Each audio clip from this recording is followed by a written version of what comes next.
To class 4 subject social studies. Today's topic is our heritage. Rohit is 9 years old. He lives near Qutub Minar in New Delhi. He can speak Hindi, English and Punjabi. He is good dancer and he is learning Kathak. He loves eating idli sambar. So now you have known about a boy called Rohit. Where does he live? Okay, he lives near Qutub Minar. Now Qutub Minar is a historical monument. Okay, so it is a famous place. So what are the languages he can speak? Hindi, English and Punjabi. Then he is a good dancer. And which dance does he know? Kathak. And he loves eating idli and sambar. So all this is how we are coming to know this, and why we are knowing this is because in India we are having so many places and we have different languages. And what are the historical places do we have in India, and what are the food we eat in India? All is being learned from this lesson. Okay, so first thing we will learn about what is called as heritage. Heritage is something that is passed on to us by our ancestors. Ancestors means the people who were living before us. Okay, like for example your father, your grandfather, his grandfather. Okay, the olden days people who were related to your family, they are called as the ancestors. Okay, it can be what can be heritage can be natural or cultural.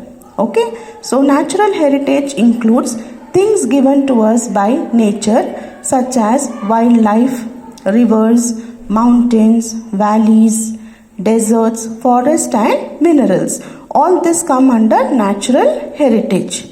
Cultural heritage is passed on to us by our ancestors. Okay, it includes things such as monuments, paintings, dance forms, music, handicraft and so on. So there is a lot of difference between natural heritage and cultural heritage.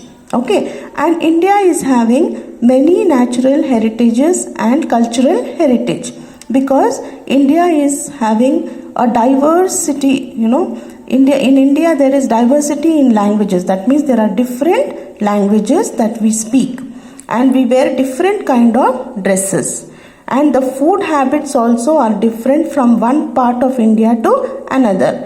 And because we have too many religions in India, Hindu, Muslims, Christians, all are staying together. So we celebrate different festivals. So let us learn about different cultures, cultural heritages in India. First about monuments. What is monument? A building, structure or site that is of historical importance is called a monument. That means it should have a history. It should have a past. Okay, that is called as a monument. It is a building. Like you can see here, Victoria Memorial. Okay.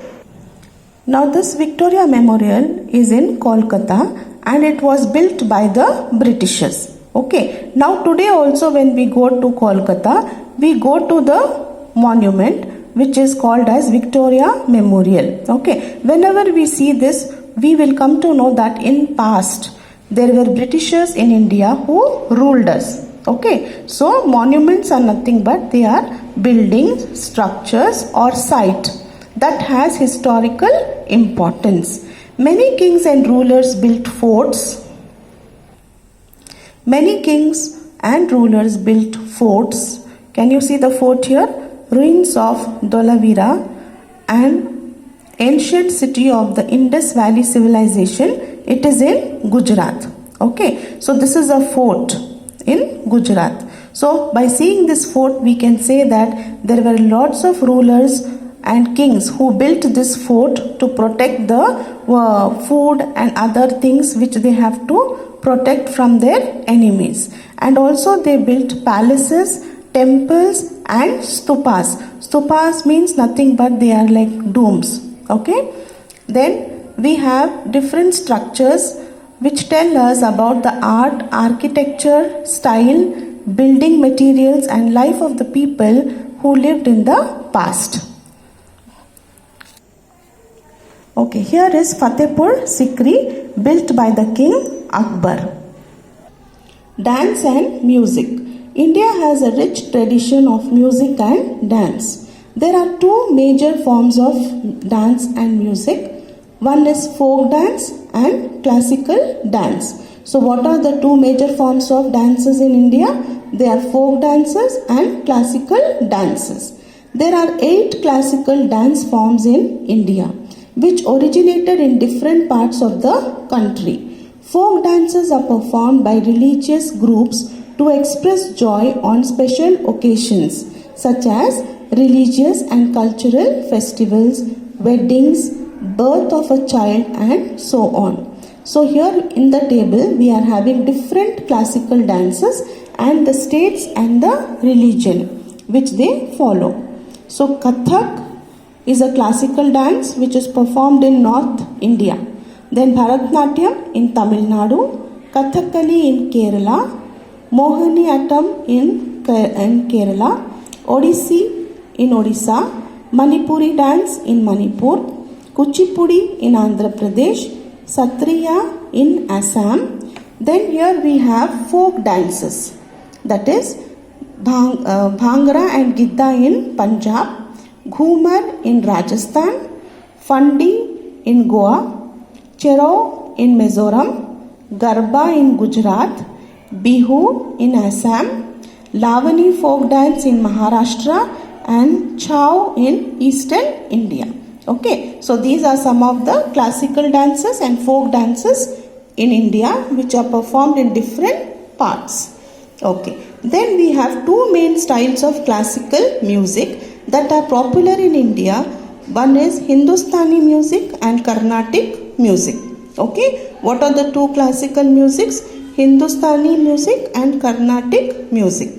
Hindustani music developed in North India, while Carnatic music developed in the south. Okay, so Hindustani music in which part of India? In the northern part of India, and Carnatic music in the southern part of India. Folk music belongs to certain regions of the country. Baul Sangeet of West Bengal, Bihu Geet of Assam, Bhava Geete of Karnataka, and Mand of Rajasthan are some examples of folk musics. Language and literature. There are 22 languages recognized by the Constitution of India. So how many languages are recognized by the Constitution of India? There are 22 languages. Hindi and English are used in India for official purposes. Okay, so which are the two languages used for official purposes? They are Hindi and English. Okay, official purposes means whenever we go to a officially filling up the forms or anything, we use mostly English language or Hindi. Okay, nowadays in Karnataka we are getting forms even in Kannada, but in banks and all mostly it is Hindi or English. Every state has got a different language. Okay, so in India we are having around 28 states. Okay, so we are having different languages in different states. A language can be spoken differently in different regions. This is known as a dialect. Okay, so different forms of the same language is called as a dialect.